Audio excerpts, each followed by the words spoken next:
दोस्तों, जरा सोचिए, आपकी जिंदगी का कितना बड़ा हिस्सा चिंता में गुजर जाता है। कभी पैसों की चिंता, कभी रिश्तों की, कभी भविष्य की। लेकिन क्या आपने कभी सोचा है कि ये चिंता हमें क्या देती है? न सुकून, न खुशी, बस तनाव और परेशानी।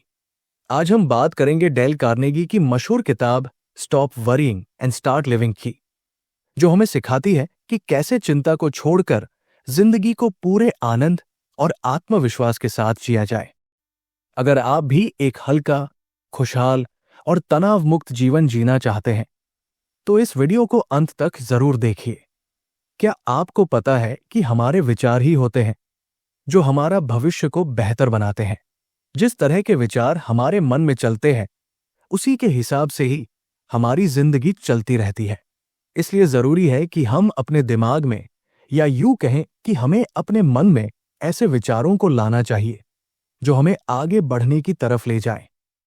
खासकर वर्तमान में जीना बहुत ही ज्यादा जरूरी है, क्योंकि जो हमारा आज होता है वही अगले दिन हमारा बीता हुआ कल बन जाता है। इसीलिए अपने आज को पूरे कंसंट्रेशन और ध्यान के साथ जीना बहुत जरूरी है। इस किताब में डेल कार्नेगी बताते हैं कि चिंता इंसान की सबसे बड़ी दुश्मन है। ये न सिर्फ हमारी मानसिक शांति छीन लेती है, बल्कि शारीरिक बीमारियों का कारण भी बनती है। जो व्यक्ति चिंता से मुक्त होकर जीना सीख लेता है, वही जीवन का असली आनंद ले सकता है। ये किताब हर उस इंसान को पढ़नी चाहिए जो एक अच्छी, खुशी भरी जिंदगी जीना चाहता है। इतना ही नहीं, ये किताब आपको दुनिया को देखने का एक अलग नजरिया देता है, जिससे आप अपने अलावा दूसरे के बारे में भी सोचेंगे।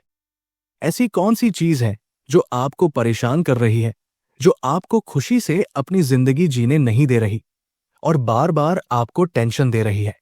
क्या आप सच में चाहते हैं कि आप इस टेंशन के साथ अपनी पूरी जिंदगी बिताएं? या फिर आप अपनी जिंदगी अपने हिसाब से खुशी के साथ जीना चाहते हैं? इस किताब में ऐसे तरीके बताए गए हैं जो आपको इस तरह की परेशानियों से छुटकारा दे देंगे। इस किताब में ऐसे तरीके बताए गए हैं जो आपको हर तरह की परेशानी दूर कर देगा। अगर आपको बीती बातों को याद करने की आदत है, तब भी ये किताब आपको बेकार की चीजों से मन हटाकर आपको अपने गोल्स की तरफ आगे बढ़ने में मदद करेगा। पतझड़ के मौसम में एक मेडिकल स्टूडेंट अपने फ्यूचर के बारे में सोच रहा था।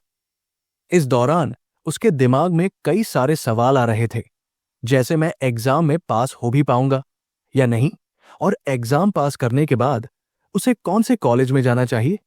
ये सब सोचते सोचते हैं वो एक किताब पढ़ रहा था, जिसमें उसे 21 ऐसे शब्द दिखाई दिए, जिसे पढ़कर वो काफी मोटिवेट हो गया। वो लड़का उन शब्दों से इतना ज्यादा प्रेरित हो गया कि वो अपने समय के सबसे अच्छे डॉक्टर में से एक बन गया। एक अच्छा डॉक्टर बनने के साथ साथ वो ऑक्सफोर्ड यूनिवर्सिटी का प्रोफेसर भी बना। ये जवान कोई और नहीं बल्कि सर विलियम ओसियर है। जो 21 शब्द सर विलियम ने पढ़े थे, वो थे कि जो दूर धुंधला दिखाई दे रहा है, उसे देखना हमारा काम नहीं है, बल्कि हमारा काम तो उस चीज को देखना है जो हमारे सामने क्लियर है।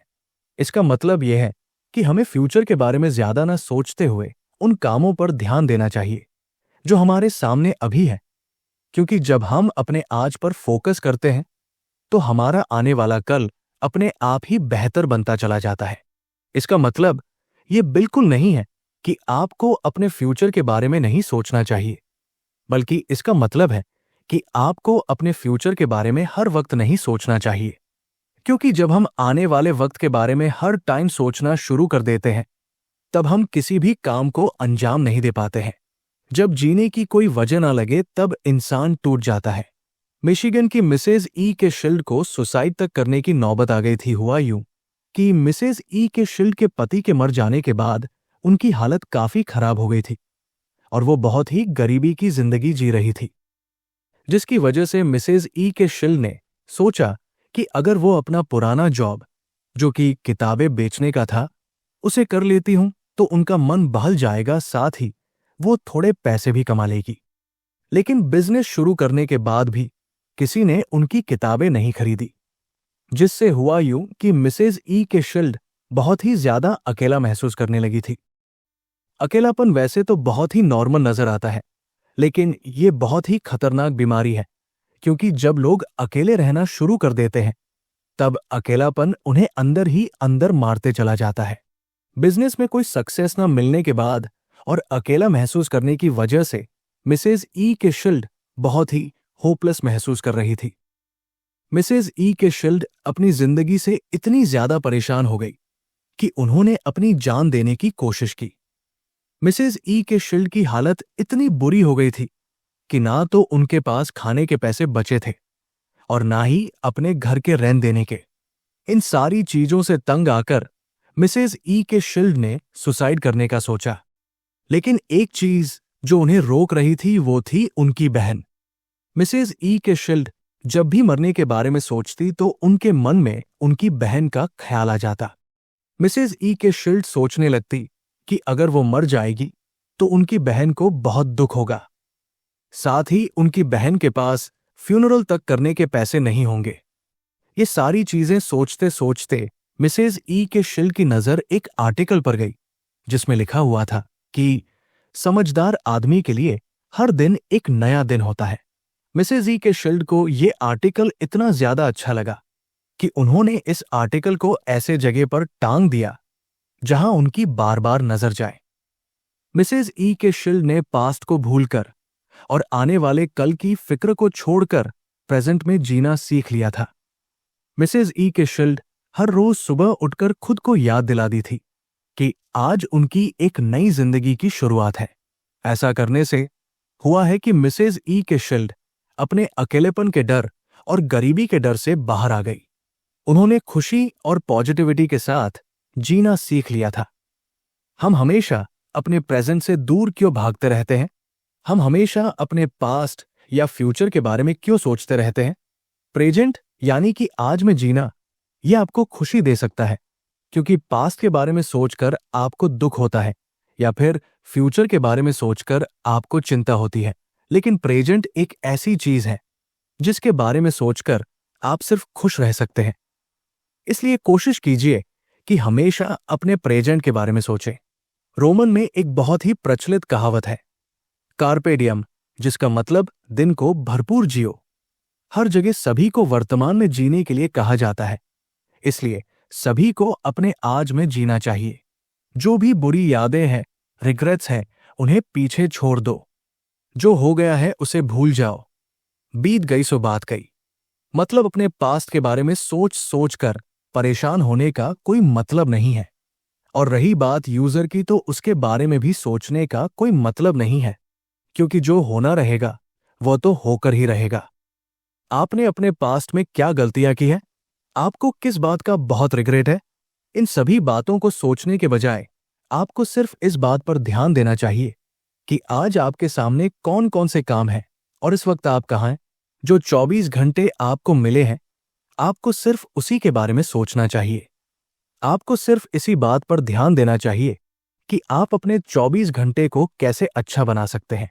जरा सोच कर देखिए कि आप अपने 24 घंटे कैसे बिताना चाहते हैं, कि आप दुखी रहकर या फिर अपनी बुरी यादों को सोच सोच कर अपने 24 घंटे बिताना चाहते हैं, या फिर सही समय पर अपना काम पूरा करके अपने करियर, अपनी फैमिली और अपने परिवार के लिए खुश होना चाहते हैं। जब आप सिर्फ अपने 24 घंटे को बेहतर बनाने में लग जाएंगे, तब आपको बहुत ही बड़ा चेंज देखने को मिलेगा। आप देखेंगे कि किस तरह अब आपको फिक्र नहीं होती और आप बस काम करने पर ध्यान देते हैं। सर विलियम ने एक बहुत ही अच्छी बात कही है। वो कहते हैं कि आज तक मैंने जितनी भी सक्सेस हासिल की है, वो सिर्फ इसीलिए है क्योंकि मैंने फ्यूचर की फिक्र करनी छोड़ दी थी और मैंने सिर्फ अपने आज को बेहतर करने में ध्यान दिया। अपनी पत्नी को बर्तन धोते देख मैं बेफिक्र जिंदगी जीना सीख गया। महान विलियम वुड पेट एक जानलेवा दर्द से बहुत परेशान थे। उन्हें इतना ज्यादा दर्द होता था कि वो रात में ठीक से सो तक नहीं पाते थे। विलियम के पिता की मौत भी स्टमक कैंसर की वजह से हुई थी। विलियम वुड को भी लगता था कि उन्हें भी शायद उनके पिता की तरह ही स्टमक कैंसर की बीमारी है। ये सारी बातें सोचते हुए विलियम ने हॉस्पिटल में अपने स्टमक का एक्सरे करवाया, जिसके रिजल्ट में सारी चीजें सही निकली, उन्हें कोई भी बीमारी नहीं थी। डॉक्टर ने उन्हें यह भी बताया था कि उन्हें कोई खास बीमारी नहीं है, लेकिन पेट दर्द के वजह से उन्हें इमोशनल स्ट्रेस होने लगा है।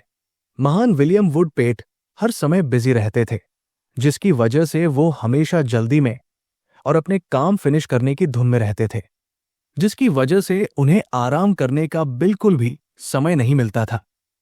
उनके परेशान, थके हुए और अनकॉन्शियस होने के पीछे यही वजह थी। डॉक्टर ने उन्हें सलाह दी थी कि उन्हें अपनी जिंदगी बिना किसी फिक्र के आराम से जीना चाहिए।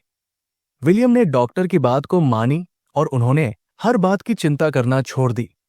साथ ही उन्होंने कामों की जिम्मेदारी अपने सर पर लेना भी बंद कर दिया था और अब वो हर मंडे आराम करते थे।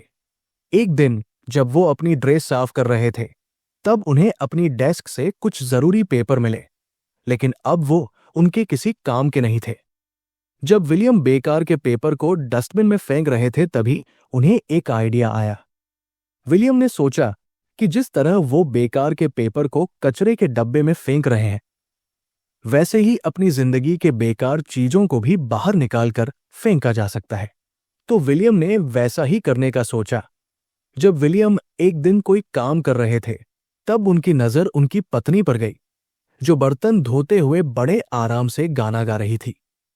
अपनी बीवी को आराम से बर्तन धोते देखकर विलियम ने खुद से कहा कि देख विलियम, तेरी बीवी कितनी खुश नजर आ रही है। हमारी शादी को 18 साल हो गए हैं और इतने समय से वो बर्तन ही धो रही है। क्या होता अगर मेरी पत्नी को पहले से ही पता होता कि इतने सालों तक बर्तन धोने वाली है? अगर उसे ये बात पहले ही पता होती तो कभी वह उनसे शादी ही नहीं करती। इस इंसिडेंट के वजह से विलियम को यह समझ आया कि उनकी पत्नी कल के बर्तन के बारे में आज फिक्र नहीं करती, वो बस रोजाना अपना काम करती है। ये सोचने के बाद विलियम को यह समझ में आ गया था कि वो आज के बर्तन, पिछले दिन के बर्तन और आने वाले कल के बर्तन, जो अभी तक गंदे हुए भी नहीं है, उन्हें साफ करने के बारे में सोचने लगते हैं और उसे किसी भी कीमत पर करने के पीछे पड़ जाते हैं, जिसकी वजह से उनका काम कभी भी पूरा नहीं हो पाता है। इसीलिए विलियम कहते हैं कि याद रखिए कि आपको हर दिन उसी दिन के हिसाब से जीना चाहिए। अगर आप पिछले दिन का बोझ और आने वाली कल की फिक्र लेकर जाएंगे तो आप कुछ नहीं कर पाएंगे। तो दोस्तों, ये थी डेल कार्नेगी की किताब stop worrying and start living की समरी। याद रखिए, चिंता करने से न तो कल सुधरेगा और न ही आज का सुकून बचेगा। इसलिए जिंदगी को आज इस पल में जियो। आपको ये ऑडियो बुक समरी कैसी लगी हमें जरूर बताएं, ताकि हम आप तक अच्छी से अच्छी मोटिवेशनल और अच्छी बातें वाले ऑडियो बुक लेकर आएं। अगर आपको ये वीडियो मददगार लगा हो तो इसे लाइक और शेयर करें और हमारे चैनल को सब्सक्राइब करना न भूलें। फिर मिलेंगे एक और नई किताब की समरी के साथ। तब तक याद रखिए, चिंता छोड़ो, जीना शुरू करो।